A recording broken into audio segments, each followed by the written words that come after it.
And good morning once again, my brothers and sisters. Here we are in 2 Samuel chapter 11, and today, wow, catastrophic failure. The guy that has the blessing of God, the guy that has everything, now decides to go off on his own and do the wrong thing. You know, one reason I believe the Bible is true is if you're writing a story that's false and you're trying to make your main characters look like they're the good guys, you don't put the dirt in. You don't talk about the failures they have and the problems that they cause through their failures. But the Bible is wide open. Let's tell the truth, even if it means telling the truth about the king. Here we see it in 2 Samuel 11. In the spring, at the time when kings go off to war, David sent Joab out with the king's men and the whole Israelite army. They destroyed the Ammonites and besieged Rabbah. Okay, so there's war. It's the time of year where countries go to war. But notice the end of verse 1. David remains in Jerusalem. Strike one. You're not with the troops where you ought to be. All right? Well, now you have time on your hands. Well, how do you spend that time? Well, one evening David got up from his bed, so it must be late. He walked around on the roof of the palace, all right, just looking at the stars, enjoying the evening, and from the roof he saw a woman bathing. So there's a naked woman over there on a roof or two away, who knows how far, but he can see her, and he can see that the woman is very beautiful. All right, so what does protocol dictate right here? I love God more than anything, so what am I going to do? I'm going to look away. I'm going to go back to bed. Or you know, I'm going to do something else, whatever. In the end, David sent someone to find out about her. And the man said, "Isn't this Bathsheba?" And that's a name we'll find all the way into the New Testament, into the genealogy of Christ himself. Isn't that Bathsheba? She's the daughter of Eliam and the wife of Uriah the Hittite. This is the first time Uriah is mentioned. Uriah is a mighty warrior in David's army. David sent messengers to get her. Dave, what are you thinking about? Why are you going to deliberately sabotage your own life? Sin's like that, right? You have a desire, you decide you want to satisfy that desire. It seems like it's all going to be really good, but it leads to destruction.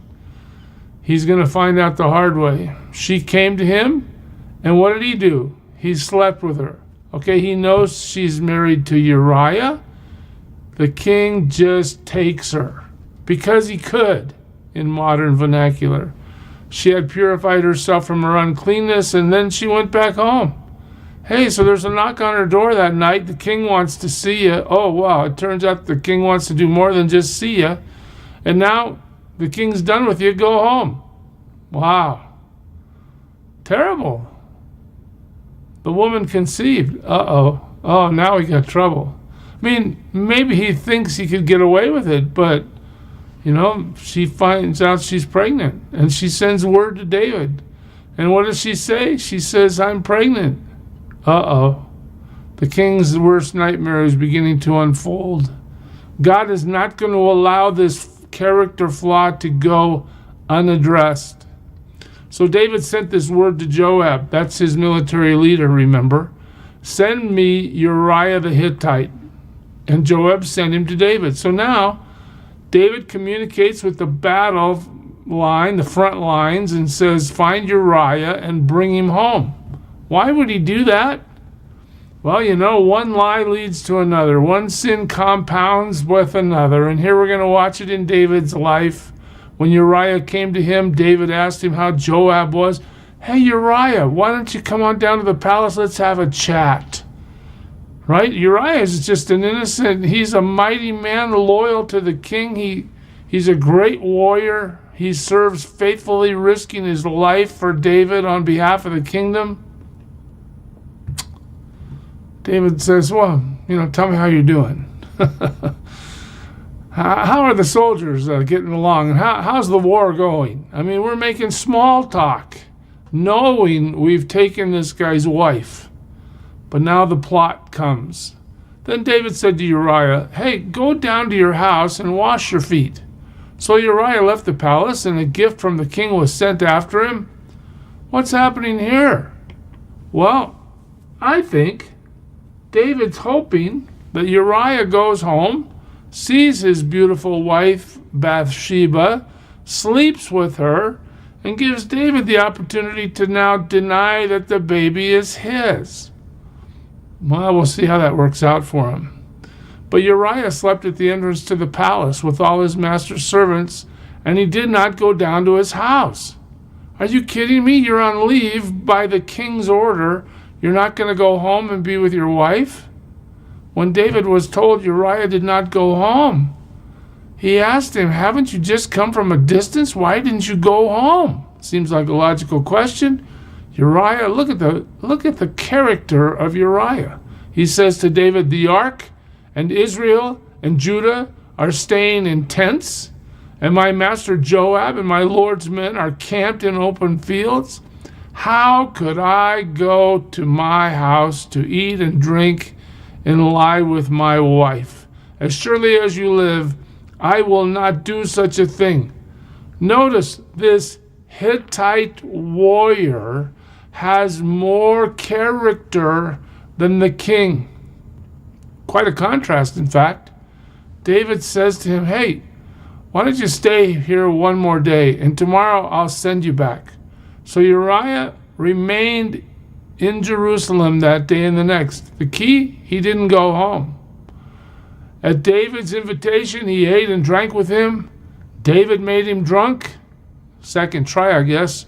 But in the evening, Uriah went out to sleep on his mat among his master's servants, and he did not go home. Notice how the text wants to make sure we understand that God is arranging circumstances to make sure that David is trapped in his sin. In the morning, David wrote a letter to Joab and sent it with Uriah. Okay, now we're getting to stage 2 of this plot, and wow, this is really bad. I mean, okay, it was bad enough. He took Bathsheba for himself, a married woman. He tried to deceive her husband into sleeping with her so that he could claim that the baby wasn't his. And when none of that worked, watch this. In the letter he wrote, put Uriah in the front line where the fighting is fiercest. Then withdraw from him so that he will be struck down and die. Oh, nice, David. Yeah, you love God. Your heart is for God. Now you slept with a married woman. You tried to cover it up through lies by bringing her husband in and try to escape your punishment this way. And now that didn't work, what should we do? Well, let's just kill him. That'll solve it. Then we won't have to worry about it. So while Joab had the city under siege, he put Uriah at a place where he knew the strongest defenders were. Notice Joab follows the king's orders. When the men of the city came out and fought against Joab, some of the men in David's army fell. Moreover, here it is, Uriah the Hittite died. Joab sent David a full account of the battle. He instructed the messenger, when you have finished giving the king this account of the battle, the king's anger may flare up, and he may ask you, why did you get so close to the city to fight? Didn't you know that they would shoot arrows from the wall? In other words, Joab, are you losing your military strategy prowess? What's going on with you? Yeah, Joab anticipates it. And he says, who killed Abimelech, son of Jerub-Besheth? Didn't a woman throw an upper millstone on him from the wall so that he died in Thebez?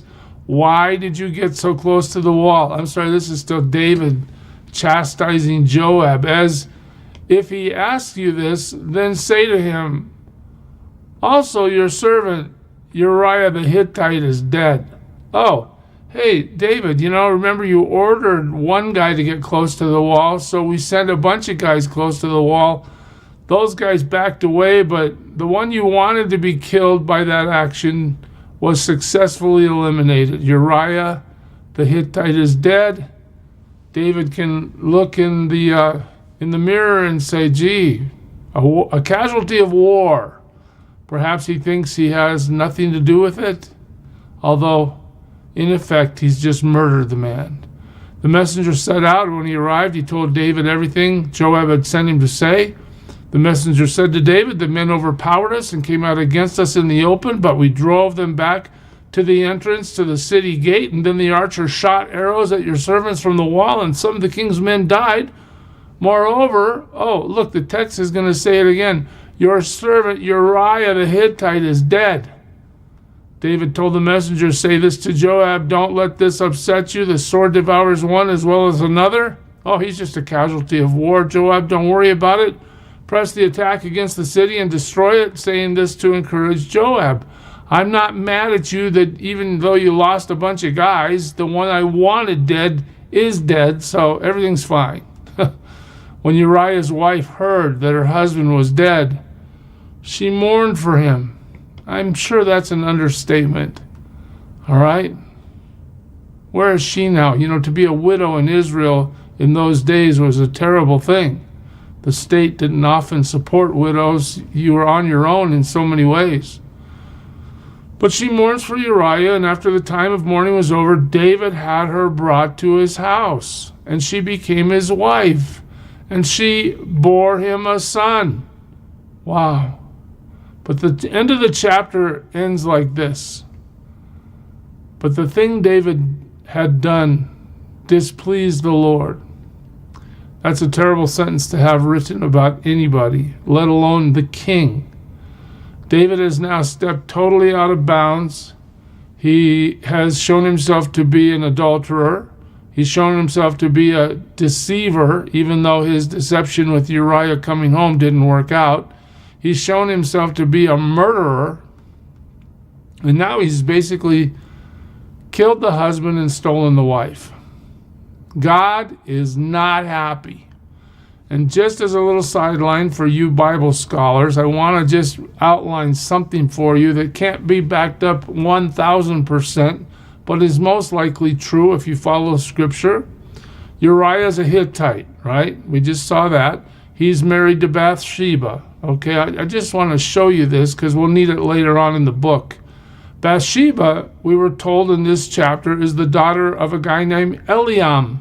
Now, Eliam is also described in Scripture as a mighty warrior, one of David's best guys. Okay, he's one of his mighty men. All right, well, Eliam is the son of Ahithophel.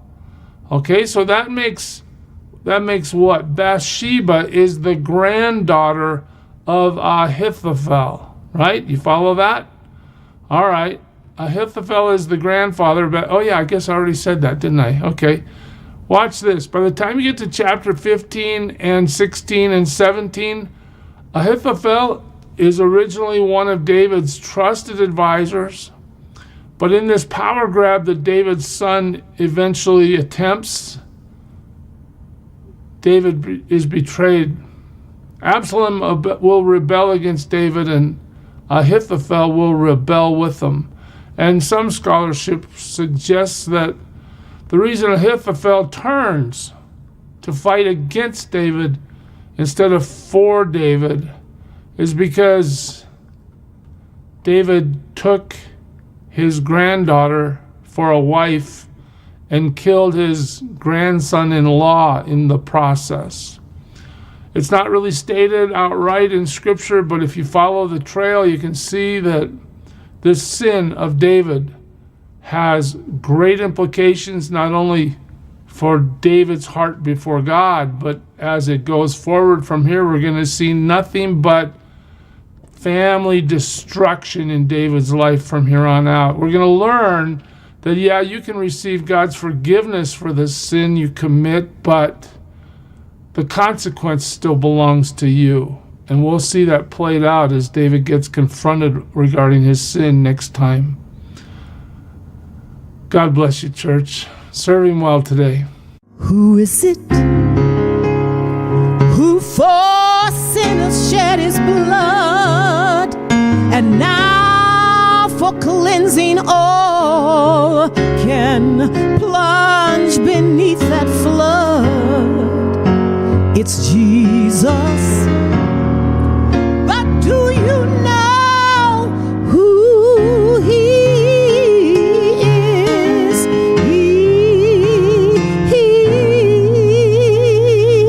He's the